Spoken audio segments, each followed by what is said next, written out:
சொல்கிறாங்க அப்படின்னா காகத்தை வழிபாடு பண்ணணும்னு சொல்கிறாங்க. அதை பற்றி நீங்கள் இல்லை, அதுதான் இந்த காகத்துக்கு வந்து நம்ம சாப்பாடு வைக்கிறோம். பொதுவாக காகத்துக்கு நிறைய பேருக்கு விஷயம் தெரியாது. சாப்பிட்டதை மிச்சம் வைப்பாங்க, வைக்கக்கூடாது. அது சாப்பிடாது. அது மீறி அதை சாப்பிட்டுருச்சு சொன்னோன்னாக்கா அதனுடைய சாபம் உங்களுக்கு வந்துடும். சாபமோ பாவம் ரெண்டும் ஒன்று தான் உள்ளே வந்துடும். வைக்கக்கூடாது. மீதி போடுறது நம்ம ஸ்ட்ரீட் டாக் கூட போடலாம்.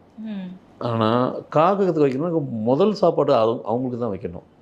1, 2 கர்மா அந்த வீட்டில் இருக்குனாக்கா அந்த சாப்பாடு காகம் முதல்ல சாப்பிடாது.